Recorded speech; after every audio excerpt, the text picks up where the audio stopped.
into some sort of insurance, and he's into a bit of plantation, but he's very proud to consider, and he's well known as the main profession as being the CEO of Invictus.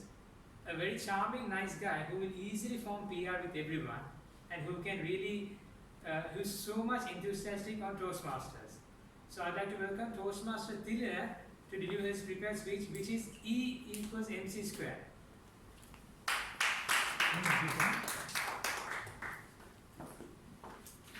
Thank you, Toastmaster. E equals MC squared is one of the interesting equations I've ever had, even in a boring physics class. This equation fascinates me now more than ever, since its impeccably amazing multifaceted application. Dear Toastmasters, friends, let's see why this equation is so incredible. E stands for energy, M stands for mass or matter, C stands for speed of the light. Basically, this means when mass travels at the speed of light squared, it generates energy, enormous energy. And this equation is applicable to every energy-matter interaction in the universe, from atoms to planets. So it is fascinating when we understand this equation. But today, I would like to give some background to that equation, how it comes, and a view on that equation to apply to our own lives. So we'll start from the letters E. E stands for energy, but today I pronounce E stands for Einstein. Einstein is the one who found this equation.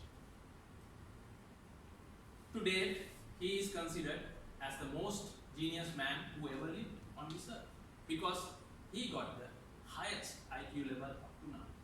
Nobody had such IQ level today. But was he so great when he was going to university? Let's go back in time and see how he performed in his university.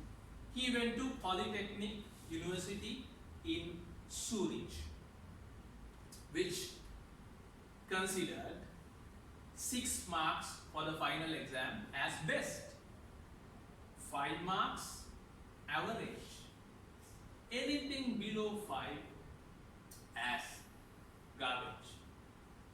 So how did Einstein perform at his final exam?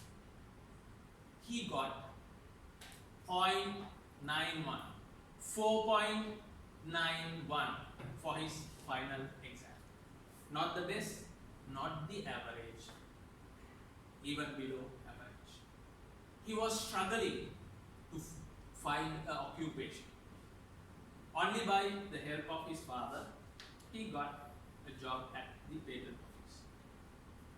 He had a lot of time during the office, and he was researching, and he was practicing his physics and mathematics.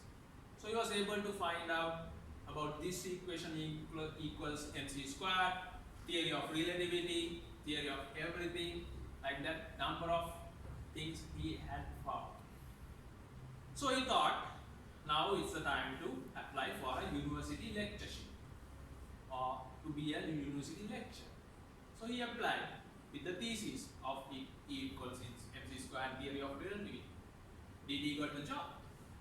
No, they refused it. Even after proving this equation, many people did not believe him until 10 years. He was struggling, he was fighting. Only because of his passion, he was able to continue. So, I see a lot of great minds in today's audience, great Toastmasters. How would you feel if somebody refused a about your theory and somebody refuse you to achieve that dream, how would you feel? Will you be continuing? You need to have passion to continue. He had passion to continue. Ultimately, he won the Nobel Prize for what he found. I did a small research on passion, but passion means to have strong emotions about your goal. So my dear friends, do you have strong emotions about your goal, about your dream, about your dream life? Develop strong goals, strong emotions. Develop strong emotions. Then only you can achieve your dream. So it's another E. Energy, Einstine, emotions. Have strong emotions. Now let's come to M. M stands for mass. But today, it's Michel Faraday. He was just a boy. He was doing bookbinding, uneducated, but was fascinated about science and religion. Received a ticket to go to a lecture of then phenomenal scientist Sir Humphrey Davy. He went to the lecture and jotted down all the information he could. Came home and he did what he could do best. He created a book with all the notes of Sir Humphrey Davy's lectures. And he sent that back to Sir Humphrey Davy. Sir Humphrey Davy received it, looked at the book, and decided to hire him as a lab assistant. Nothing more than that because of his education. But today, Michel Faraday is considered as the father of electromagnetism. I see a lot of PhD holders, teachers, managers, trainers in the audience. What is your potential? Michel Faraday had just secondary level education. Your potential is up here when we compare. In 1920, Michel Faraday received the Nobel Prize for his findings in this area of electromagnetism. How he could do that? He knew his potential, even he did not have education. He had a strong mind, another M. Mass, Michel Faraday, mind. Do you have a strong mind? If you have a strong mind, you can imagine of winning the first Nobel Prize of Sri Lanka. Think about it. Don't forget this when you go home. Think about getting a Nobel Prize for Sri Lanka. If a boy with secondary education can think of achieving such huge things, you definitely can achieve with a strong mind. Let's go to C. Now, C is speed of light, but here in the equation it represents constant. It's a constant number, it does not change, that's why it's C. So, today I would like to explain it as Chandra Raj. He was a mathematician in India, and he did not have proper mathematics education. What I mean by proper is like when you want to be an engineer, you need to learn set of maths, different math types you need to learn.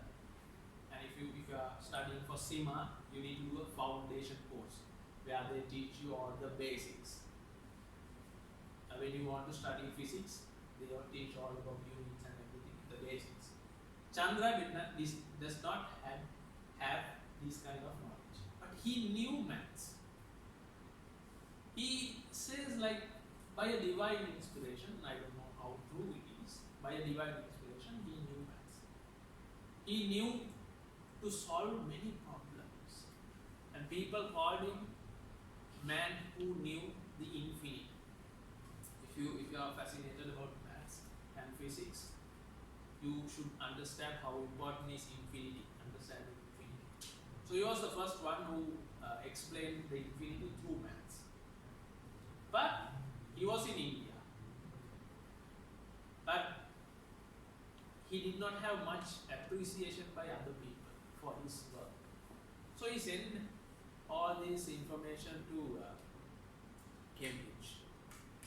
And there was this mathematician called Enstine. He was a super mathematician. But at the first instance, he did not care Chandra's maths.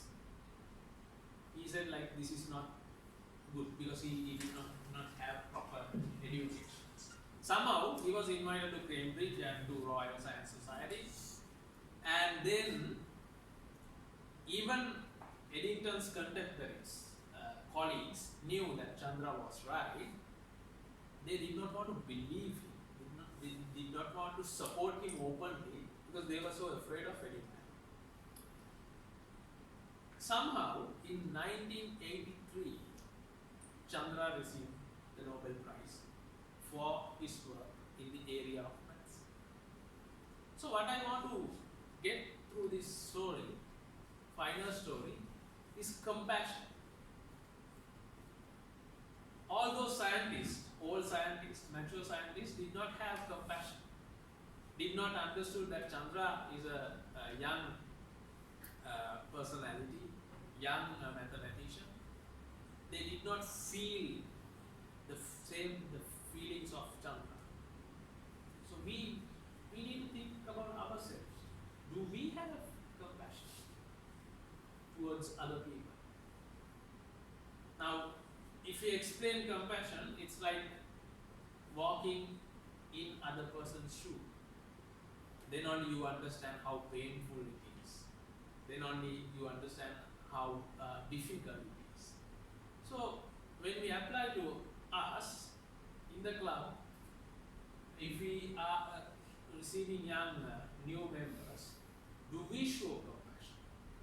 We may be coming up here giving speeches in a great way, but can we remember how nervous we were when we come first to this place? And can you apply the same for the newcomers and support them, understanding their true nervousness? Not only in Toastmasters Club, but at office. People might come, subordinates, your deputies might come with a new idea. How do you get those things? How do you think about these people? Do you show your compassion towards them? Because if Chandra had a very good response from Eddington earlier, he would have get the Nobel Prize earlier if they had the compassion. Same thing applies to us. Are we refusing instantly new ideas, new people? So we can think about it. Now, if we come back again to the equation, and let's imagine that we are sending 1 gram of matter in the speed of the light squared. How much it will generate energy? If I write it down, it's 1, 0, and 47 zeros. Number is so huge. So that's how the nuclear power comes up. That's why nuclear power is so huge, enormous. So we can apply that to the equation I said. Emotions, strong mind, compassion squared. If we have emotions to achieve our dream with a strong mind and compassion squared for other people, we can change our life, other people's lives, and one day the whole universe.